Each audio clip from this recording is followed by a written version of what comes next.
Bismillahirrahmanirrahim. Usul fikih. Perlu diketahui bahwa usul fikih adalah salah satu fak ilmu dari sekian banyak fak ilmu yang ada. Kalau kita bermaksud, berkeinginan untuk mempelajari dan memahaminya, maka alangkah baiknya kita mengenal dulu 10 hal yang disebut mabadi asyroh, sebagaimana kata dari seorang ahli fikir. Ilmu yang berbobot adalah ilmu yang bisa melengkapi 10 mabadi. Yaitu satu, kita harus mengenal dulu mengenai definisinya. Karena dengan definisi atau ta'rif, kita bisa membatasi mana kaidah-kaidah yang bisa masuk pada lingkungan ilmu usul fikih dan mana saja kaidah-kaidah yang tidak bisa masuk pada lingkungan usul fikih. Ta'rif nanti akan kita dalami setelah kita mengetahui mabadi yang 10. Kedua, kita harus mengenal dulu maudhu'nya atau pokok pembicaraannya. Apa yang bakal dibicarakan di dalam ilmu usul fikih. Di antaranya, ilmu usul fikih akan membicarakan dalil sam'i dari berbagai ahwalnya. Dari segi kalau kita bisa mengetahui keadaan dalil-dalil sam'i, maka kita akan bisa menetapkan hukum bagi para mukallaf. Lalu ketika kita harus mengenal faidahnya atau samrohnya, atau menurut para ulama usul disebut goyah, puncak kegunaan ilmu itu. Di antaranya kegunaan ilmu usul fikih adalah kita bisa berkemampuan untuk menistinbat hukum dari dalil-dalilnya. Dalil-dalil yang sahih yang telah dibahas tadi di dalam pokok-pokok pembicaraan usul fikih, yaitu keadaan dalil sam'i, apakah qat'i atau dhonni. Bila qat'i akan menimbulkan hukum yang qat'i, apabila dalil-dalilnya itu dhonni akan menimbulkan hukum-hukum yang dhonni. Lalu keempat, kita harus mengenal kelebihannya ilmu itu dari ilmu-ilmu yang lain. Nah, di sini Imam As-Subki mengatakan bahwa ilmu usul fikih adalah satu ilmu yang tinggi martabatnya dan sangat besar faidahnya, yang nanti akan kita lihat dan akan kita gali mengenai padlunya usul fikih. Lalu kita kelima harus mengenal nisbahnya atau kolerasi ilmu usul fikih dengan ilmu-ilmu yang lain. Apakah ilmu usul fikih ini ada kaitannya dengan ilmu lain? Apakah usul fikih ini memerlukan dukungan ilmu lain atau satu ilmu yang berdiri sendiri? Nanti akan kelihatan. Lalu keenam, kita harus mengetahui, harus mengenal siapa wadinya atau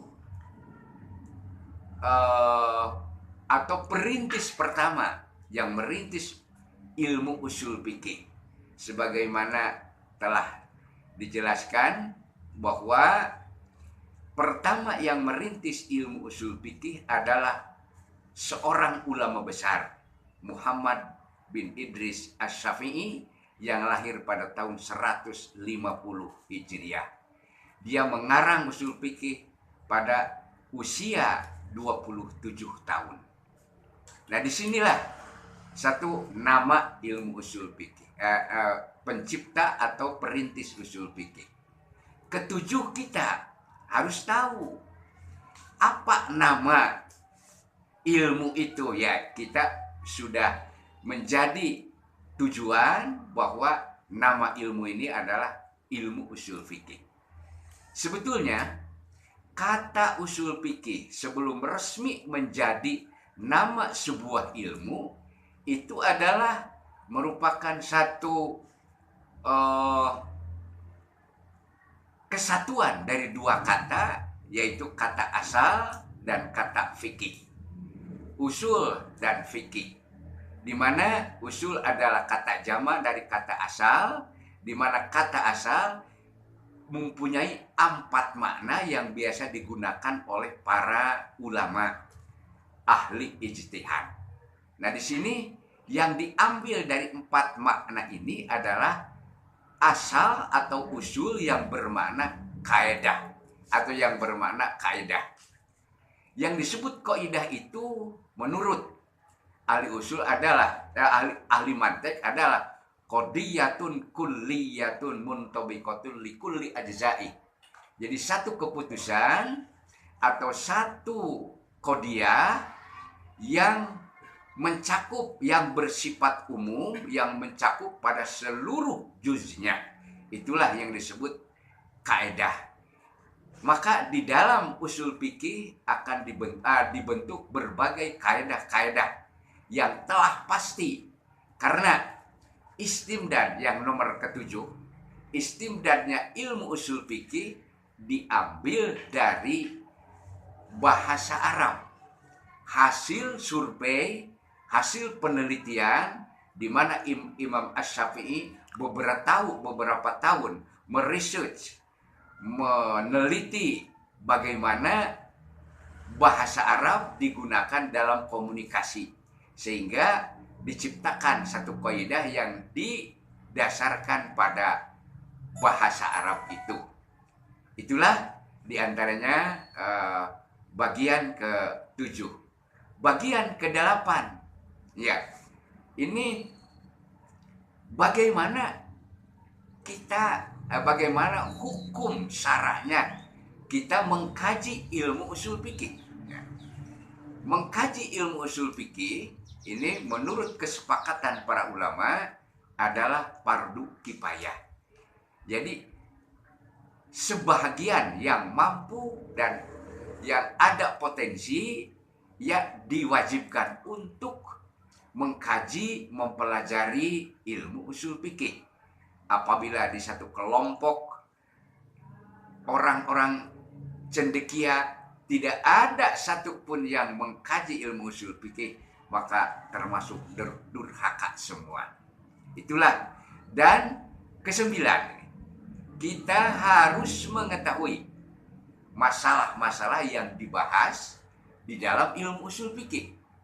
Menurut penelitian ini, yang ilmu usul fikih membahas 4 pembahasan besar. 1, membahas mengenai macam-macam hukum syara, baik hukum taklif maupun hukum wad'i, yang nanti akan kita buka seluruhnya. 2, membahas mengenai adillatul ahkam, dalil-dalil hukum. Ini menurut penelitian para ulama ahli ijtihad, dalil-dalil yang biasa digunakan untuk mengistinbat hukum itu dari dalil syam'i itu adalah sejumlah 45. Dari yang 45 itu dibagi 2, ada yang disebut dalil nakli dan ada yang disebut dalil akli. Yang disebut dalil nakli adalah Al-Quran dan Al-Hadis. Tapi ada sebagian ulama yang memasukkan ijma ke dalam kategori dalil nakli. Lalu dari mulai kias dan lain sebagainya itu termasuk dalil akli. Dalam urutannya yaitu apabila satu peristiwa terjadi lalu belum ada ketetapan hukum, maka cari dulu di dalam Al-Quran. Apabila tidak ada dalam Al-Quran, lalu kita membuka seluruh sunnah dari berbagai babnya. Kalau tidak ada di dalam sunnah, kita lihat apakah ada kesepakatan para ulama salaf yang disebut ijma. Kalau tidak ada dalam ijma, kita beralih ke lihat apakah bisa dikiaskan hal itu pada hal-hal yang telah ada di dalam Al-Quran. Kalau masih tidak ada, nah disinilah maka keluar dari dalil yang 4, kita Imam Asy-Syafi'i menambah. Dari yang 4 itu ditambah dengan istisham, istihsan, dan masohib mursalah, sadud dari'ah, dan sebagainya. Walau memang Imam Asy-Syafi'i pada istihsan yang ditakrifi oleh umum dia menolak. Tapi istihsan yang sebenarnya Imam Syafi'i pun dia menggunakannya. Demikian hanya lalu pembahasan ketiga, usul fikih membahas mengenai turukul istinbat, jalan-jalan mengistinbat hukum. Disinilah maka terbagi, karena istinbat hukum harus meneliti dulu mengenai fungsi-fungsi lafaz, lalu ketetapan-ketetapan para ulama mengenai am dan khosnya, muqayyad dan mutlaknya, dan lain sebagainya. Itu satu jalan untuk mengistinbat hukum. Dan pembahasan keempat, pembahasan besar di dalam usul fikih adalah masalah ijtihad. Nanti di dalam urusan ijtihad banyak sekali pendapat. Itulah mabadi yang 10 yang harus lebih dahulu kita mengetahuinya, agar kita dalam mempelajari dan memahami usul fikih kita punya harapan yang besar dan ingin memilikinya. Sekian dulu.